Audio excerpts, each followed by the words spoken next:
Eh bien bonjour à toutes et à tous, ravi de vous retrouver pour une nouvelle vidéo estivale août 2019. C'est un petit peu moins caniculaire qu'en juillet, donc petite pause vidéo, hein, tout est au ralenti, mais j'en ai profité pour sonder les profondeurs galactiques des trous noirs avec ce jeu Tiny Epic Galaxy que j'ai acquis récemment. Je tournais autour depuis un petit moment et j'ai décidé de me l'acheter et également de vous pondre une petite variante basée sur du freitage de vaisseaux spatial en orbite autour des planètes. Ce que je vous propose de faire, c'est qu'on se retrouve sur la table de jeu et puis je vous explique tout ça, à savoir que vous aurez le fichier en téléchargement dans la description de cette vidéo ainsi que dans les commentaires épinglés pour que vous ayez aussi une référence, on va dire, sous forme de fichier qui sera en complément bien sûr de cette vidéo. Allez, on va aller sur la galaxie de Pégase.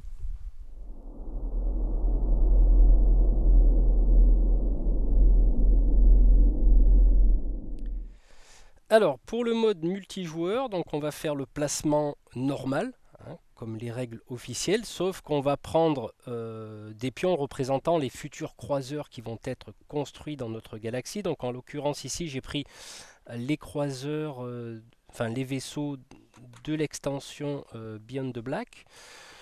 Pour l'instant, ces croiseurs, on les met en dehors de la galaxie. On va dire qu'ils ne sont pas encore actifs. Par contre, pour acquérir un croiseur, il faudra amener sa piste d'énergie ou de culture au maximum, c'est-à-dire qu'un des deux pions devra arriver au maximum, et à partir de ce moment-là, on pourra dépenser la totalité de sa culture ou de son énergie pour construire un croiseur de guerre. Donc, simplement, comment ça va se passer? On va à ce moment-là, s'il y a une fusée de disponible dans la galaxie, on va simplement la remplacer par un croiseur de guerre. En fait, on l'a amélioré, on va dire. Par contre, il peut arriver que, par exemple, toutes les fusées soient sur des galaxies en train de tenter de les coloniser. Auquel cas, on va attendre qu'une fusée ait fini son déplacement, retourne dans sa galaxie. Si on a acheté son vaisseau avant, éventuellement, on a dépensé son énergie, on l'a acheté et on le met sur le côté. Ça veut dire qu'il est en attente d'intégrer la galaxie. Donc, vous l'aurez compris, que à un moment donné, quand on va arriver à son maximum d'énergie ou de culture, on pourra dépenser la totalité de cette énergie ou cette culture, non pas pour augmenter le niveau de sa colonie, mais pour acquérir un vaisseau de guerre. A savoir que la fusée qu'on aura, on va dire, fait évoluer en vaisseau de guerre, on va la mettre sur le côté. Parce qu'à tout moment, le vaisseau de guerre peut être détruit par un adversaire, auquel cas il ressort de la galaxie et il est remplacé immédiatement par la fusée. Donc après, il faudra de nouveau refaire la totalité de la piste d'énergie ou de culture pour pouvoir reconstruire un vaisseau de guerre. Alors, j'avais réfléchi un petit peu dans ce mode multijoueur. Pour accroître la difficulté, vous pouvez éventuellement dire, ben voilà, j'ai le droit de construire un vaisseau de guerre maximum, ou plusieurs, ou la totalité. Ça, c'est vous qui voyez. Au niveau du jeu, parce qu'au départ j'avais fait les règles pour un seul croiseur de guerre, mais après, comme je vous dis, hein, c'est la base des règles. Vous verrez, vous arrangerez pour en construire 1, 2, 3, 4, enfin voilà, maximum 4 bien sûr. Hein. Alors, autre petite chose, un croiseur de guerre, quand il est actif, admettons il a pris la place d'une fusée, quand il peut se déplacer, hein, notamment avec le dé de déplacement. Voilà, admettons, il active son croiseur ou sa fusée, peu importe, il a le choix. Il peut bien sûr aller sur une carte planète et la coloniser.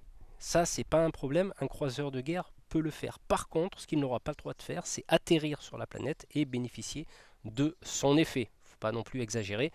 Un vaisseau de guerre, c'est fait pour combattre, c'est pas fait pour aller atterrir sur des planètes. Voilà, ça c'est la petite particularité. Allez, on va voir comment utiliser nos croiseurs de guerre. Donc, actuellement, les rouges ont pu construire un croiseur de guerre en atteignant le maximum de leur énergie et en sacrifiant leur montée de niveau. Par exemple, là, ils devaient monter au niveau 2. Ils ont décidé de construire un vaisseau de guerre, enfin un croiseur de guerre à la place. Donc, c'est au tour des rouges de jouer. Ils jettent les dés. le joueur rouge jette les dés, fait un déplacement, donc il regarde un petit peu ce qui se passe au niveau des cartes. Il y a une planète intéressante, mais une fusée jaune s'y trouve, donc je vais utiliser mon dé de déplacement pour me mettre dessus. Ensuite, pour pouvoir utiliser son vaisseau d'air, son croiseur de guerre en combat, on va devoir avancer, c'est-à-dire avec le sigle diplomatie, donc j'avance une fois dessus. Donc là, je suis ce qu'on appelle en verrouillage de cible. Ça veut dire qu'à ce moment-là, je pourrais dépenser une énergie pour mettre les canons à protons en charge et par contre défausser un dé pour pouvoir tirer un dé d'action. À ce moment-là, j'ai le plein potentiel pour tirer, ce qui veut dire que hop, je détruis la fusée adverse qui repart dans sa galaxie. Et ensuite, je pourrai continuer ma progression ainsi que coloniser la planète. À savoir que la petite particularité, c'est qu'ici, nous sommes sur une carte avec le sigle énergie. Ce qui veut dire que logiquement, tous les vaisseaux ayant ce sigle sur une planète et les fusées étant dans leur galaxie vont gagner une énergie. En l'occurrence ici, ça s'annule d'une certaine façon parce que je gagne, mais en même temps je l'utilise. Par contre, elle est présente et hop, on augmente son énergie de 1. Donc on a quand même la possibilité sur ce type de planète de pouvoir utiliser son vaisseau de guerre, même si on n'a plus de points d'énergie. Car à un moment donné, si au niveau de notre énergie on n'a plus rien, on ne pourra pas tirer parce que la combinaison justement de dépenser un point d'énergie et sacrifier un dé est obligatoire. C'est l'action de tir, c'est on dépense un point d'énergie et on sacrifie un dé. En l'occurrence, je suis ici, admettons je tire le sigle énergie, donc là je gagne un point d'énergie, mais si j'ai une navette dont que je prends en chasse, donc je pourrais de nouveau le dépenser et défausser un dé s'il m'en reste, parce que ça arrive que on n'ait plus de dés, pour détruire la fusée qui n'est pas détruite définitivement, elle repart dans sa galaxie. Voilà un peu la particularité. Allez, j'aimerais vous montrer une petite particularité qui peut se poser au cours du jeu. C'est là où ça devient quand même relativement intéressant, c'est que c'est au joueur jaune de jouer. Il tire un dé de déplacement et cette carte l'intéresse et il a bien envie d'aller se friter avec les Klingons. Donc, il se met en orbite. Admettons que par la suite, il active le déplacement une fois, le déplacement deux fois. Il veut utiliser un point d'énergie pour tirer. Il sacrifie un dé donc, pour le tir et il explose le vaisseau adverse, le croiseur adverse. Mais la possibilité de suivre, c'est-à-dire que, admettons que là, le joueur rouge veuille suivre l'action, c'est-à-dire qu'à ce moment-là, il va dépenser un point de culture pour suivre, pour riposter en fait, parce que c'est un croiseur de guerre, donc il se défend également. Et là, la particularité, c'est que comme c'est pas son tour de jouer, le rouge, il devra dépenser 2 points d'énergie au lieu de sacrifier un dé et un point d'énergie. Alors qu'est-ce qui se passe dans ces cas-là? Donc il fait l'action de suivre et il dépense 2 points d'énergie pour riposter sur le joueur actif, le croiseur adverse. Et auquel cas, là, tous les deux s'auto-détruisent dans d'atroces souffrances galactiques. Voilà. Et ils repartent chacun dans leur galaxie et ils sont de suite remplacés par une fusée lambda et vont pouvoir par la suite regagner de l'énergie ou de la culture pour dépenser et reconstruire un vaisseau de guerre. Voilà la petite particularité qu'il y a. Donc je rappelle, le joueur actif doit se déplacer sur le vaisseau adverse, dépenser un point d'énergie et en même temps sacrifier un dé. Si ces deux conditions-là, du moins des trois conditions, d'être sur le vaisseau adverse, de sacrifier un dé et un point d'énergie ne sont pas réunis, Là, ça, il ne se passe rien du tout. Si il vous reste de l'énergie, mais vous n'avez plus de dés à sacrifier, il ne se passe rien du tout. Si vous avez des dés à sacrifier, mais vous n'avez plus d'énergie, il ne se passe rien. D'où l'intérêt, des fois, stratégiquement, d'aller attaquer sur des planètes qui ont justement ce sigle d'énergie. Permettre de gagner un point et de le dépenser tout de suite pour conquérir la planète. Puis ensuite, on peut tranquillement aller la coloniser. Voilà un petit peu pour le mode multijoueur. À savoir que toutes les règles de gain d'énergie et de culture sont valables pour tous les croiseurs. Donc ça, considérez-le comme une fusée entre parenthèses normale, sauf qu'il ne peut pas atterrir dessus. Mais par contre, effectivement, il pourra attaquer et se défendre aussi. Voilà un petit peu la particularité du jeu. Alors moi, je vous conseille fortement d'aller au-delà éventuellement des 21 points officiels pour gagner la partie. Vous pouvez, pour prolonger le plaisir, comme vous l'avez dans l'extension, il y a une carte dans l'extension qui s'appelle, qui est la piste, de score, comme on peut le voir là. Donc là, vous voyez, on peut faire éventuellement 2 fois le tour du compteur, d'arriver à 30 et on repart avec le petit plus, on tourne le petit jeton. Voilà, ça c'est une façon de prolonger le plaisir et les combats spatiaux. Voilà, écoutez, ce que je vous propose maintenant, c'est qu'on passe au mode solo.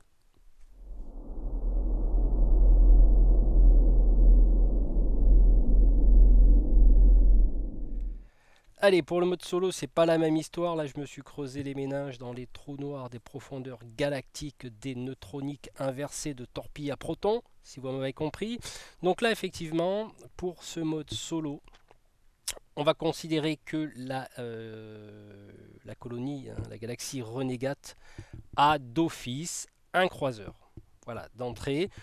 Alors, pour symboliser les tours d'activation au niveau des fusées et des croiseurs de guerre, donc vous pouvez mettre sur le côté de la carte, par ordre d'activation de bas en haut, l'ordre dans lequel bien sûr vont s'activer les fusées. Donc, ce qui se passe, c'est que si vous décidez d'augmenter la difficulté en mettant un croiseur supplémentaire, vous pouvez enlever une fusée et mettre ce croiseur ici. Donc, qu'est-ce qui va se passer à ce moment-là? Quand ça va être au tour de l'IA de jouer, toujours le même système, elle va se déplacer quand elle fait un dé de déplacement sur la carte la plus à gauche du jeu.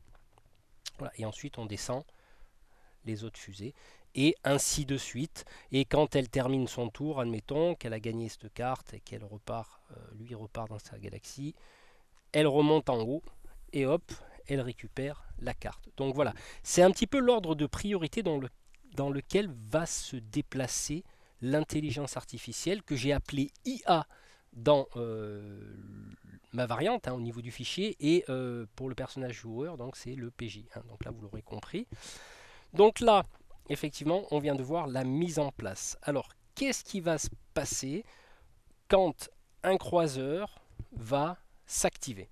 Donc lors d'une action de déplacement, c'est-à-dire l'intelligence artificielle a tiré un déplacement, les règles officielles stipulent qu'on va déplacer le vaisseau vers la carte la plus à gauche qui est disponible, en l'occurrence ici. Donc là, on va positionner notre croiseur à ce niveau-là. Alors c'est au tour de l'intelligence artificielle de jouer. Donc le croiseur va s'activer normalement sur un dé de déplacement. Donc il va venir sur la carte la plus à gauche qui est disponible et va justement après évoluer comme le fait n'importe quelle fusée et pouvoir coloniser la planète et ensuite retourner dans sa galaxie. Donc je précise que la comparaison entre le personnage joueur et l'intelligence artificielle, c'est que l'intelligence artificielle part directement avec des croiseurs. Elle ne pourra pas les construire, donc elle les a d'office. Voilà, ça c'est il faut le savoir. Dans ce cas de figure, on considère que le croiseur de guerre est en mode patrouille, c'est-à-dire qu'il patrouille autour de la planète et ensuite il va la coloniser.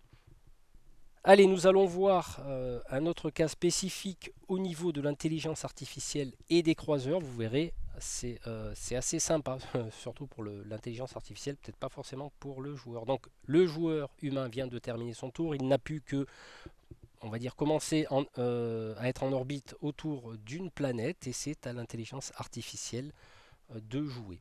Donc on jette le dé et admettons on tombe sur un déplacement. Là, la priorité est au croiseur de combat. C'est-à-dire que il est en orbite sur une planète, il vient de repérer sur ses scans électroniques un ennemi.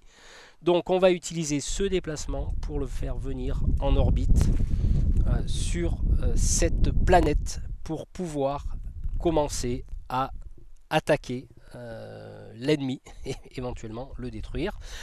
Alors les attaques, comment elles se font? Elles se font quasiment de la même façon que les attaques de l'humain. C'est-à-dire que pour attaquer une fusée ennemie, il devra, s'il le peut, donc sacrifier un dé, dépenser 2 points d'énergie, et se déplacer bien sûr avec cette action-là, venir dessus, défausser un dé, 2 points d'énergie, et on explose la fusée qui repart tranquillement dans sa galaxie. Voilà un petit peu la règle spécifique, donc c'est une règle de priorité. Au lieu de déplacer la fusée qui est là sur la planète, parce que c'est à son tour de se déplacer, non, on va déplacer le croiseur, car on estime que c'est un prédateur et qu'il scanne les environnements de la galaxie, et il a repéré une entrée en vitesse subluminique sur la planète Xalax. Donc voilà, donc là c'est le croiseur de combat dans toute sa puissance qui va se déplacer d'une planète à l'autre pour aller à la chasse. Allez, petite particularité qui peut se passer dans le jeu, c'est au tour de l'intelligence artificielle de jouer. Donc admettons l'humain s'est placé comme ça au tour d'avant. Là on va tirer un dé de déplacement, donc priorité au vaisseau croiseur de guerre. Donc là il a 2 choix. Donc ce qu'on va faire, on va prendre la carte qui va rapporter le plus de points. Donc on va déplacer le croiseur de guerre sur, bien sûr, une des orbites disponibles, où il n'y a pas de fusée de sa colonie, et venir chasser, entre parenthèses.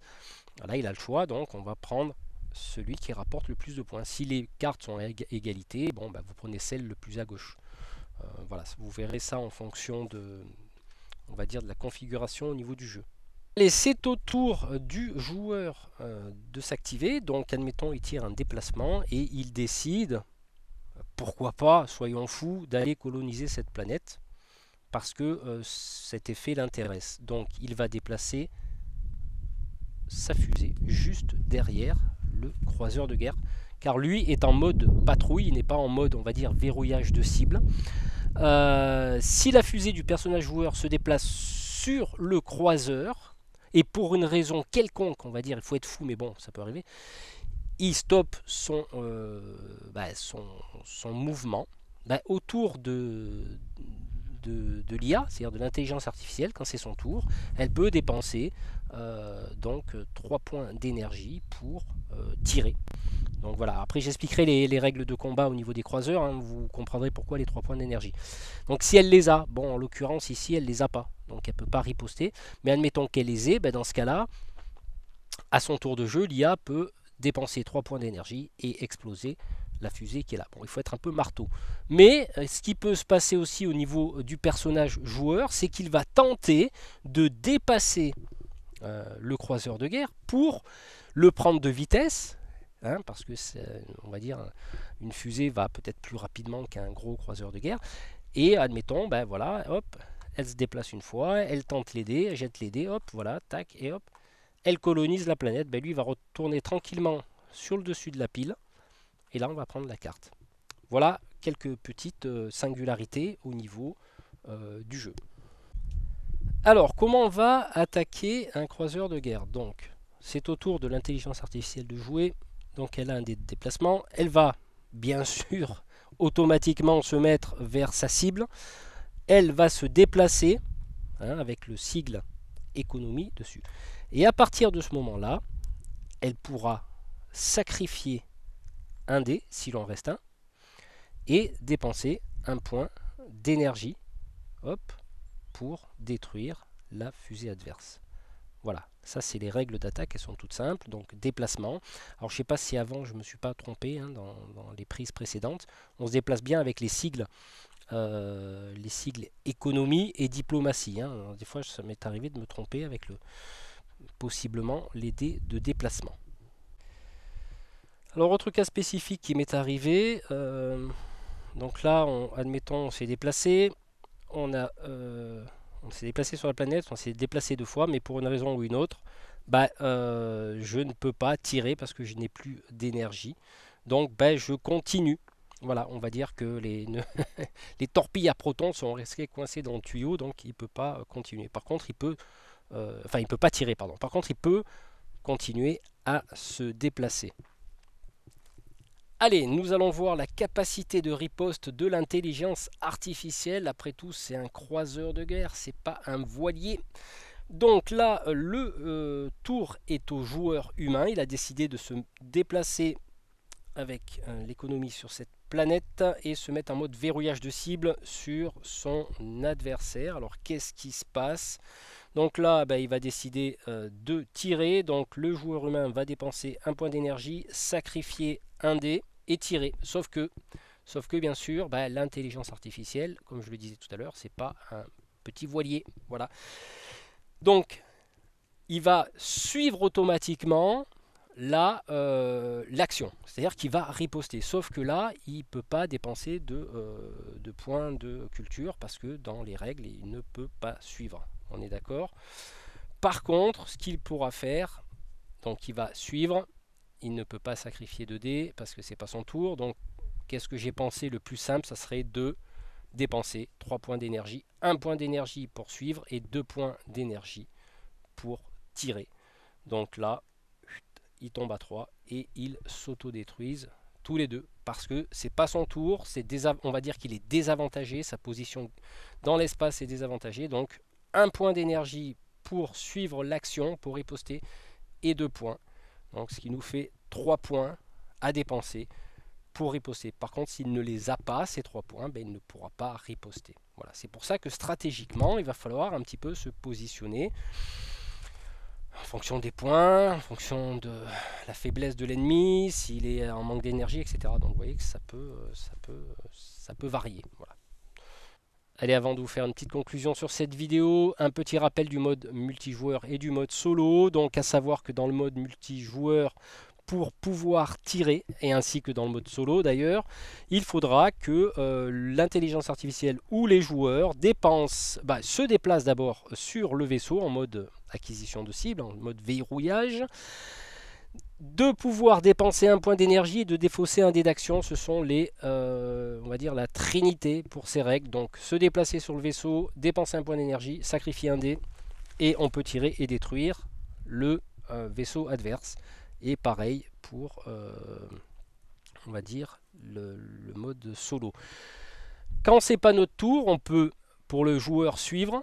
Donc dépenser un dé de culture, un point de culture, suivre et justement riposter, comme on a pu le voir. Et pareil pour le mode solo, au niveau de la riposte de l'intelligence artificielle. À savoir que tous les croiseurs gagnent de l'énergie et de la culture en fonction des cartes où ils se trouvent, comme les fusées normalement. Voilà. Pour la colonisation des planètes, c'est pareil. Les croiseurs peuvent coloniser des planètes, mais ne pas atterrir dessus et ne pas bénéficier de leur effet. Alors, dans l'extension Beyond the Black, nous avons des cartes rondes qui sont des cartes de mode, on va dire, d'exploration. Voilà. Alors là, si vous décidez de jouer avec ces cartes-là, parce qu'on peut très bien jouer avec ces cartes-là et les cartes carrées associées, à savoir que les vaisseaux de guerre, les croiseurs de guerre, n'auront pas le droit d'aller explorer les trous noirs et les trucs comme ça. Voilà, ça c'est interdit. Et donc la règle de suivre s'applique comme on a pu le voir. Ça peut aussi être valable quand on a un croiseur de guerre au cul et qu'à un moment donné, il est un peu trop proche, et si le joueur adverse fait une action de déplacement avec le sigle économie ou diplomatie, s'éloigner le plus possible du croiseur de guerre. Bah, écoutez, j'espère que j'ai fait le tour, que j'ai rien oublié. De toute façon, vous avez le fichier en téléchargement. Alors, c'est pas parfait, il y aura encore des trucs à fignoler, mais je pense que là, c'est une version bêta. J'ai pas testé des années-lumière hein, au niveau du jeu, parce qu'il faut quand même pas mal de temps pour voir au niveau de tous les cas de figure qu'on peut avoir. Ce que je vous propose de faire simplement, c'est de conclure cette vidéo et éventuellement vous testez les règles, vous me faites un retour dans les commentaires, si vous avez des idées. Mais voilà, vous avez un socle et puis après on peut partir dans l'imaginaire des profondeurs galactiques de l'espace intersidéral. Allez, on conclut. Donc voilà, c'était la présentation de ma petite variante pour cet excellent jeu dans une petite boîte. Donc vous allez tester, parce que moi j'ai pas fait 150 millions de tests, hein, donc j'ai testé 2-3 fois. Après, bien sûr, il y a 4 figures que j'ai pas vues, donc je vous soumets à l'appréciation de cette variante. Bah, éventuellement, vous pouvez la modifier, inventer des trucs au-dessus. C'est un petit peu une base, un socle. Quant à nous, on se retrouvera très bientôt pour de nouvelles vidéos, en sachant que, bien sûr, comme je disais en intro, c'est un peu au ralenti en ce moment, ce qui est normal. Période estivale, mais j'espère qu'on va rattaquer un petit peu plus fort en septembre. Je vous souhaite à tous une bonne fin d'été et puis à très bientôt.